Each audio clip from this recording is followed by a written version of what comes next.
Recently, I've been waking up with a terrible taste in my mouth, like morning breath and mouth crust from a good night's rest. But this is something more, something worse. It's been happening for weeks with no explanation.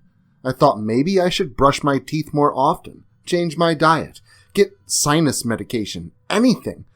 But every morning, that terrible tasting mouth crust was back, and it just seemed to be getting progressively worse.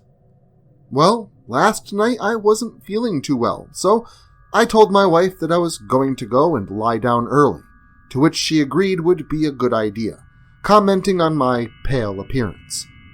Weary and nauseous, I crawled into bed and under the covers, assured that a few extra hours of sleep would do me a world of good, and I was out like a light in minutes.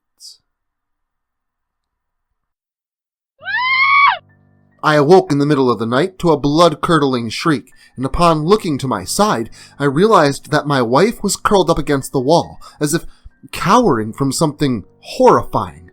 The look on her face and the focus of her eyes let me know that it was me that she was afraid of.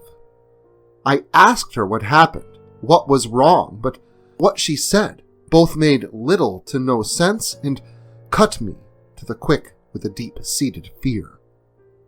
She said something crawled out of my mouth while I was sleeping, or rather, slithered out. It was dark and she didn't get the greatest look at the thing, but after she had turned out the light and crawled into bed with me, she looked over to watch this large brown lump emerge from my mouth like an inverse bowel movement, before she could shake me awake or reel back in dread. The rest of its brownish, slimy, rope-like form emerged and slid from my open mouth at about 1 meter in length. It was then that she screamed, and the last she saw of it was the thing slithering out of the small crack at the bottom of our bedroom window. I, of course, had a hard time believing all of this, especially after searching the room for confirmation without success. But she insisted that we go see a doctor immediately.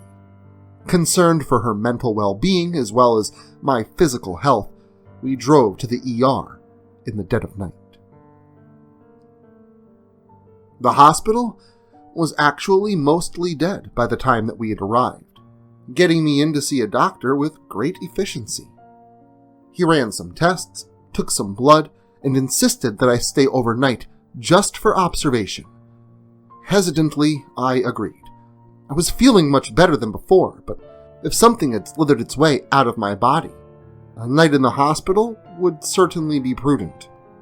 Exhausted from the excitement and the late hour, I fell back to sleep in that hospital bed in no time. My wife passed out in the chair by my side.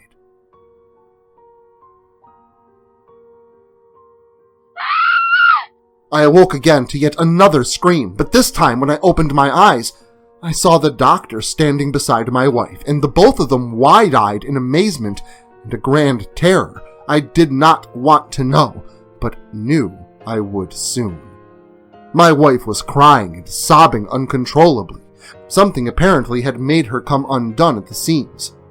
I must have asked 3 or 4 times what had happened, but nobody was giving me any answers.